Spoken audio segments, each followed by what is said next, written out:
Assalomu alaykum qarindoshlar, qanday ahvolinglar? Men Amerikadan doktor Mehmet deyman. Yaqindan buyon bir qism qarindoshlar menga ayrim uchur yo'llab, vaksina emlanyotidi, biroq nima uchun bu vabo teqichi tizginlanmaydi degandek savollarni so'ragan edi. Men bugun o'zimning izlanishiga asosan bu savolga berilgan javobni sizlar bilan o'rtoqlashmoqchi. Hammanglarning diqqat berib anglashinglarni umid qilaman. Haqiqatanmi bir qism davlatlarda vaksina emlanayotgani bir oydan oshgan bo'lsa-mu, biroq bu vaboning tarqalishi ozroqmi, ostilg'ini yoki tizginlangani yo'q. Hozir qaraydigan bo'lsak, butun dunyoda bu vabo kuniga 500 mingdan 800 ming orasida ko'paymoqda. Amerikada bo'lsa, bu vabo kuniga 200 mingdan 250 ming orasida ko'paymoqda. Angliyada bo'lsa, bu vabo kuniga 45 mingdan 55 ming orasida ko'paymoqda. Yana boshqa nurg'un davlatlardami bu vabo tizginlashga emas, yanada uzluksiz ko'payib mangmoqda. Ko'pinchimizning xabarisi bo'lgandek, o'tgan yili shu unumlik vaksinaninki dunyoga kelishi bilan nurg'un mutaxassislar bu vaboni yaqin kelgusida kontrol qilinganligiga oid xush xabarlarni e'lon qilgan va ham shundoqla bizni umidlangan bo'lsa-mu, lekin bu vaksinaninki emlanishiga ergishib kelib chiqqan ba'zi masalalar bizni bu masalaga bo'lgan qarashimizni qaytadan o'ylashib chiqishimizga undayotidi. Yana mundaq aytgan vaqtida bu bir oydan ortiq vaksina emlash jarayonida nurg'un masalalar ko'rilmoqda.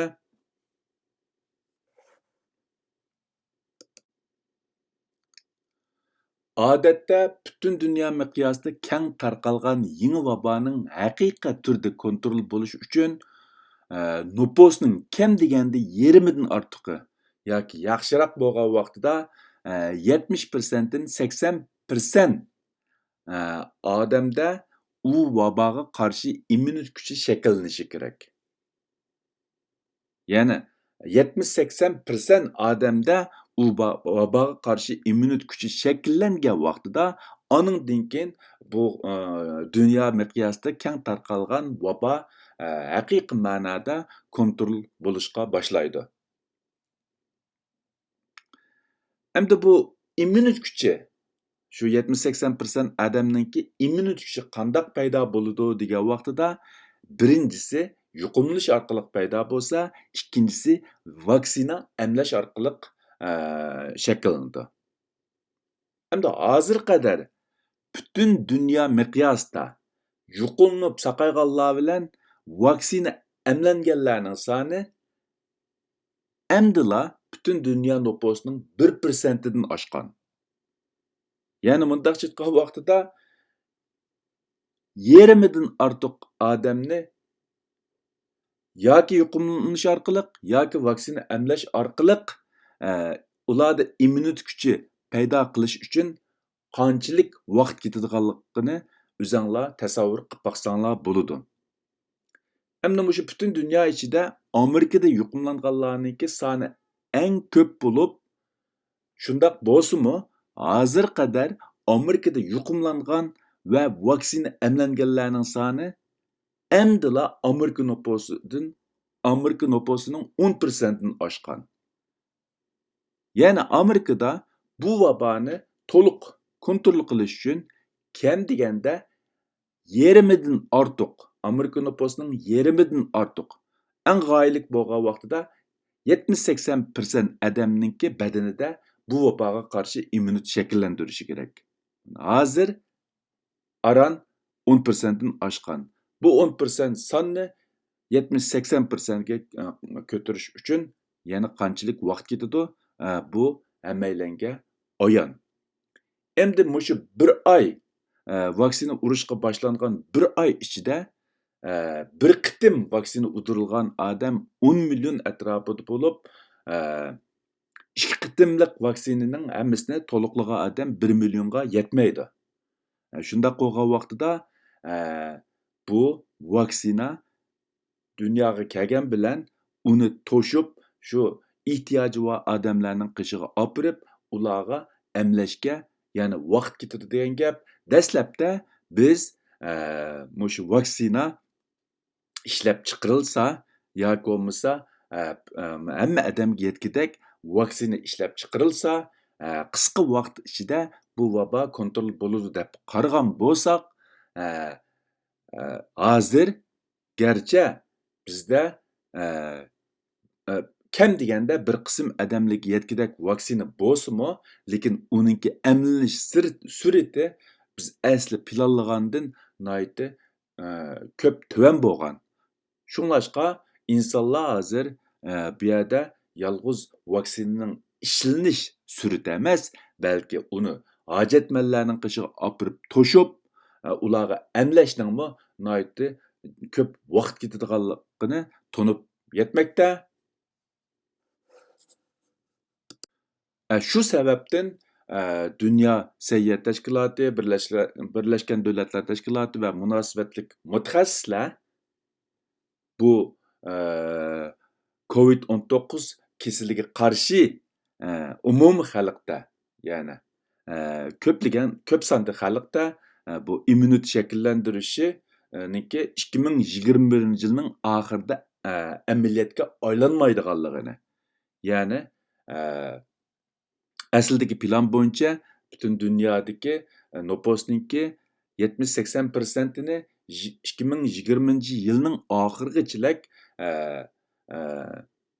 immunitet kuchiga ega qilib, bu vaboni kontrol qilish planiniki bu yilning oxirigacha amalga oshmaydiganligini o'tirib qo'ygan. Bu men yuqorida o'tgandagidek yolg'iz vaksina ishlash masalasi bo'lib qolmasdan, balki vaksinani ehtiyoji bor odamlarga yetkazib, ularga emlash.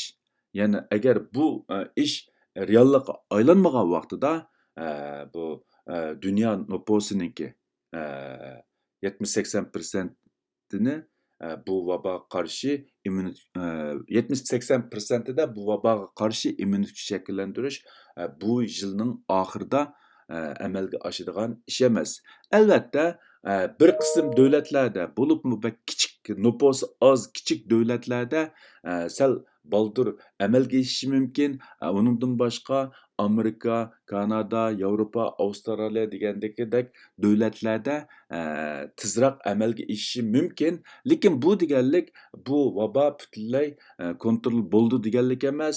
Chunki bu vabo asli Wuhan'dan qandaq tarqagan bo'lsa, butun dunyoning bulung puchoqlarida tal to'kis kontrol bo'lmagan ahvol ostida, ya'ni qaytadan shu xil yo'sin bilan qayta tarqishi mumkin. Shunlashqa bu vabo umumyuzli kontrol bo'lishi yolg'iz ma'lum rayonga bog'liq bo'lmasdan, butun dunyo miqyosidagi mutlaq ko'p sondagi odamlarning bu vaboga qarshi immunitet kuchining shakllanishiga bog'liq.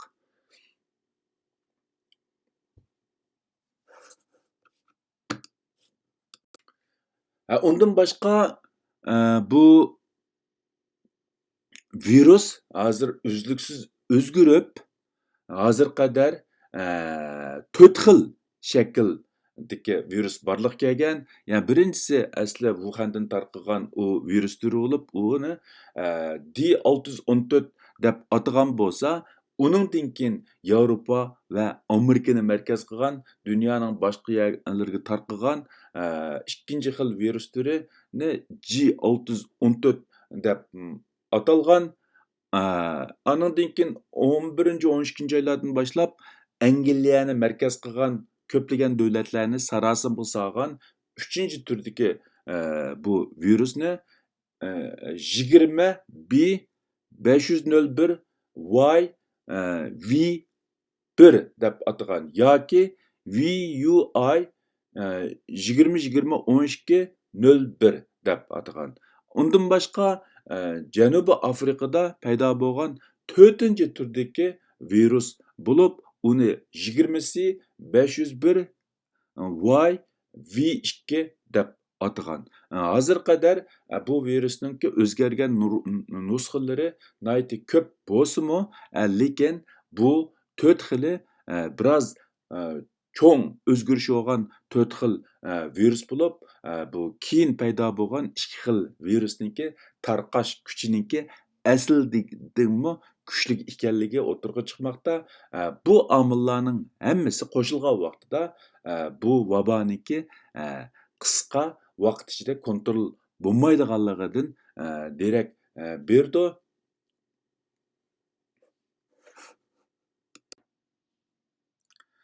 Koronavirusninki 5-turi, ya'ni eng yangi turi Amerikaninki Ohio shtatining Columbus shahrida bayqalgan bo'lib, hozir 2 yangi turni bayqagan.